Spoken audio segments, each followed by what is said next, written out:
Woo-wee, what's going on, YouTube? It's Donnie B all day. So I am getting ready to bring you my camp knife, EDCs. Camp knives that you can EDC. But first, let me tell you, recently I just lost, I don't know if you can notice, but I just lost 20 pounds, right? 20 pounds. I didn't really do much different in my workouts and my diet, but I have been drinking more water, and I drink a lot of this because Fiji water, I don't know if you guys ever had it, but Fiji water is untouched by man. Ooh, and it is such good water. So if you're looking to lose weight, drink water. But if you're going to drink water, at least drink good water. And how good is it? Check this out. Check this out. These clouds create the purest rain on Earth. It falls on a remote tropical island in search of nature's best filter. Ancient volcanic rock. It's not just water. It's Fiji water. Yeah, the stuff is just really good water, man. All right, so let's get into 4 camp knives you can EDC. Now, I wanted to go with mid-sized, and the largest one is going... I'll bring out the largest one first because it's a little big for an EDC, in my opinion. It does hang a little low, but as a camp knife that you can carry and use for multiple things, the Hudson Bay by Condor, it's a really, really good also chef's knife and things like that. So when you're carrying it, if you need to do things like, I don't know, you're cutting up a vegetable or a fruit somewhere, it's not bad. Now, this would probably be, as far as a camp knife, a little bit big for a lot of people, but in some states, and a lot of states, you can actually carry big. It doesn't really matter. States like where I am currently, and like Joe from Joe J, what did he change it to? JS, it was Joe Steele. But Joe, he's in New York. He can't carry big knives, but a lot of people can. And the reason I would add this is because it's an easy carry because of the way the sheath is set up. It floats really, really, really well on a belt, but it's an insanely comfortable hold. It's just a really good hold, and it's an amazing camp knife. So literally, and the way you would EDC a camp knife is, let's say you are camping, but you're camping to where you're not way out. You're camping where you drive your car right up to the campsite. And every now and then it's like, okay, I'm going to drive and go get breakfast, or I'm going to drive and go get supplies. Maybe you're close to an environment where you can go and you can buy things, but you don't want to take on and off your blades every time you go.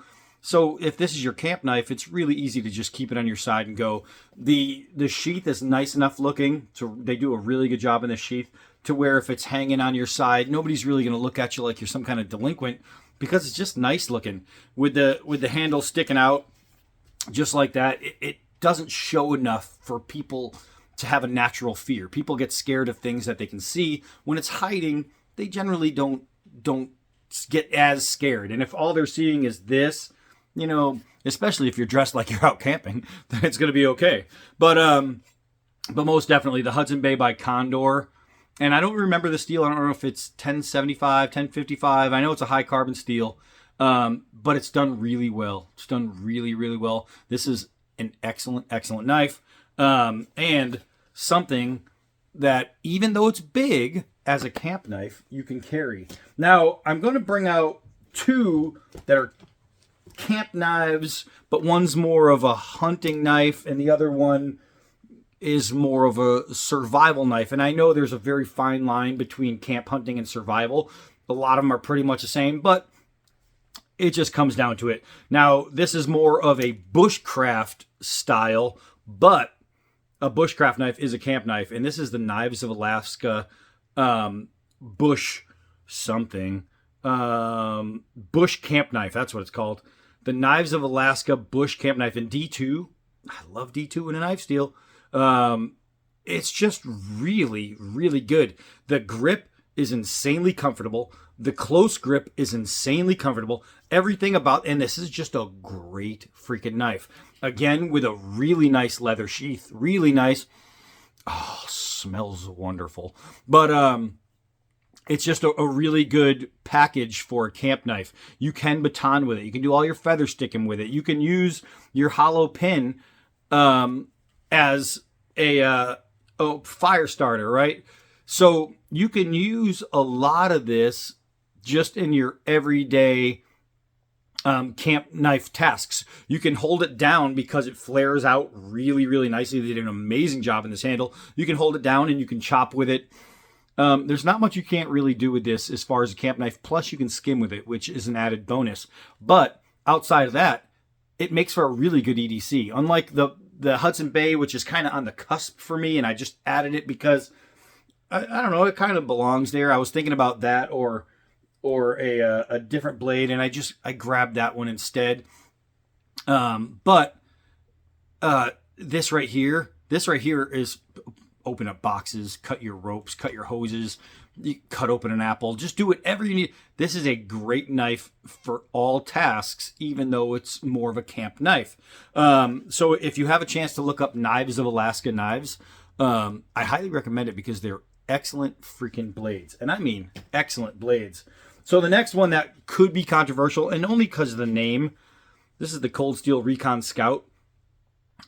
This is a very, very good camp blade. And people hear Recon Scout and they assume it's like some kind of combat blade, but it's not. It's really not. This is just an excellent, excellent camp blade. It chops really well. You can baton, you can feather, you can do all the camp needs that you need. And it comes in a Kydex sheath, the Secure X sheath, right? Sheath. And it has tons of lashing points. You can do a lot with it. And again, like the others, it does ride well. Even though Cold Steel does have these awful flappy nylon things, Cold Steel has a lot of areas where they need to improve on. But when you're wearing it against you, it doesn't really go anywhere. It's not. It can, do all that. And normally this is higher, but I set it to that because I like to have the blade up high so I can grab it from here. But I do risk having it flopping all over the place. Does it bother me that much? Not really. If it did, I wouldn't do it. But as far as a camp knife that you can carry, this thing is something that you can literally all day, every day. It's not so heavy to where it will be uncomfortable. The grip is comfortable enough and easy enough to grab to where you can take it out without any slippage or anything like that. It's just an all-around good knife. It can be used for so many different things. But I don't know. I think that one is a really good fit for the camp knife collection. And when you're talking about camp knives, one of my all-time favorites, and this is one that I absolutely love, is the Steel Wheel Druid. When you're talking about camp knives, like the Roamer is a great survival knife. The Steel Wheel Roamer is a great survival knife. The Steel Wheel Druid is a great camp knife. And you're saying, well, isn't that pretty much the same thing? Kinda. But it's a little bit different. And this thing right here, this thing is amazing. The grip on this offers so much hand love that you will not want to put it down. It feels so good when you grab onto it. It comes sharp. It comes ready to go. The grind is just beautiful. Everything about this knife just absolutely works as your camp blade. I mean, batoning, chopping, feathering, doing anything you need. You could strike in the ferro rod. It is just an all-around, I'm talking not good. This is an all-around great camp knife. They're affordable. They're just great. The sheath is wonderful. It is a dangler sheath, but look how thick it is. It is molded leather, so it just fits in so snug. It isn't going anywhere. As far as just pure camp knives, this is one of my favorite pure camp knives on the planet, next to the D-Bad Campmaster. I mean, they're just knives made for camp. And the reason I didn't add any D-Bad knives into these collections is because it's kind of obvious for me. And the reason I didn't add the, even though it's D-Bad, the D-Bad Menace, my new one, is because it's down with Scav right now. So otherwise, the Menace and the Campmaster would have taken place of these two. No issues at all. As far as camp knives, the Menace, the D-Bad Menace, check it out, and the D-Bad Campmaster, check it out, would have definitely been with these two as my 4 favorite camp knives because they are. Even though the Menace is, I call it like it's like camp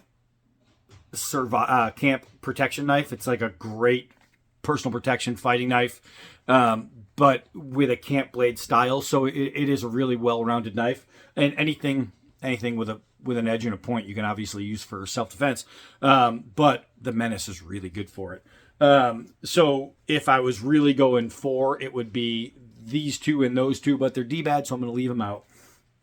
Because then it just looks like I'm just favoring my designs, but I designed them to be that way for a purpose. This guy right here, awesome. So let's put all four and get a good look at the striking assembly of camp blades. Da-da-da-da-da, da-da-da. Gotta get this one out of the sheath. So this video is actually gonna be shorter than some of the others, and I don't know how it ended up that way. It just did. I just looked at the time, but check this out. So the Hudson Bay, as far as knives you can EDC, the other three are really, really good EDC knives. The Hudson Bay is a little big, but I'm telling you, if you own one, you know it. You just know it, that it wears really well on a belt. So it wouldn't be anywhere close to a problem when you're talking about an EDC blade. But all four of these, fantastic knives. I think personally Recon Scout from Cold Steel is one of their best knives ever. It's one of their best knives they've ever done. It's just a great tried and true design. Very, very well done. The Druid, it almost can't get better unless it's D-bad. And the Knives of Alaska, so many people don't even know what they are. They've never heard of them. Go to a Bass Pro Shops and see if they have any, or Cabela's, and look one up and see if you can put it in your hand, because if you do, you're gonna love it. It's a great knife, not a good knife. It's a great knife, especially for wilderness guys. If you're out in the bush, you're out back. Tell you what, you might just love one of those. But that's it. So these two are definite great EDCs. These two are add-ons, but I would add them on any day. Honestly, I could easily carry either of these any day. This one has a more comfortable grip. This one is just a better overall design. Both are great. So that, my friends, is 4 camp knives that you can easily, responsibly, and fluidly carry, right? All 4 of them. Really, really love this grip. Guys, check out Knives of Alaska. And check out Steel Will. I've done a bunch of videos on different steel wheel knives. I have to say that as a knife company, these guys haven't done too much that hasn't sit well in my hand, right? They're just all around good. The Roamer is one of my favorite survival knives all time. This is one of my favorite camp knives all time. So for 2 of my favorites to come from the same place, they must be doing something right. All right, so that's it for that one. Say goodbye. Goodbye. All right, I am Donnie B all day. Until next knife.